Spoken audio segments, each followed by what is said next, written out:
నమస్తే, welcome to people media point. ఎట్టకేలకు OG trailer వచ్చేసింది. ఆదివారం ఉదయం నుంచి ఈ ట్రైలర్ కోసం అభిమానులు ఎదురు చూస్తూనే ఉన్నారు. ప్రీ రిలీజ్ ఫంక్షన్ లో ఫ్యాన్స్ కోసం ట్రైలర్ ప్లే చేశారు, కానీ అవుట్పుట్ మాత్రం బయటకు రాలేదు. డిఐ పనులు పూర్తవకపోవడంతో ట్రైలర్ లేట్ అయిపోయింది. మొత్తానికి ఆ పనులు పూర్తి చేసుకుని కొద్దిసేపటి క్రితమే విడుదల చేశారు. ఓజీ వేడుకలు చూపించిన ట్రైలర్ ఈ ట్రైలర్ ఒక్కటే, ఎలాంటి మార్పులు లేవు. 2 నిమిషాల 40 సెకండ్ల ట్రైలర్ లో ఎలివేషన్లకు కొదవ లేకుండా చూసుకున్నాడు సుజిత్. ముంబై వస్తున్న తలలు జాగ్రత్త అంటూ పవన్ చెప్పిన డైలాగ్ తో విధ్వంసం మొదలైంది. చివర్లో పవన్ కళ్యాణ్ 1 మ్యాన్ షో నడిచింది. పవన్ ని చాలా స్టైలిష్ గా చూపించే ప్రయత్నం చేశాడు సుజిత్. తన టేకింగ్ కి తమని ఇచ్చిన బ్యాక్గ్రౌండ్ స్కోర్ తోడైంది. ఇమ్రాన్ హష్మి ఈ చిత్రంలో ప్రతినాయకుడి పాత్ర పోషించాడు. తన లుక్ కూడా చాలా బాగా డిజైన్ చేశాడు సుజిత్. ముంబైని గడగడలాడించి అజ్ఞాతవాసం చేసిన ఓ గ్యాంగ్స్టర్ కథ ఇది. తను మళ్ళీ ముంబై ఎందుకు వచ్చాడు, వచ్చి ఏం చేశాడన్నది కథ.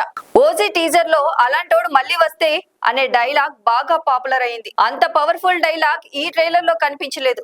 కాకపోతే ఆ ఎనర్జీని సుజిత్ మ్యాచ్ చేయగలిగాడు. 25న ఈ సినిమా విడుదల అవుతున్న సంగతి తెలిసిందే. ఇప్పటికే హైప్ ఆకాశాన్ని తాకింది. ఈ ట్రైలర్ తో అది మరింత పెరగడం ఖాయం.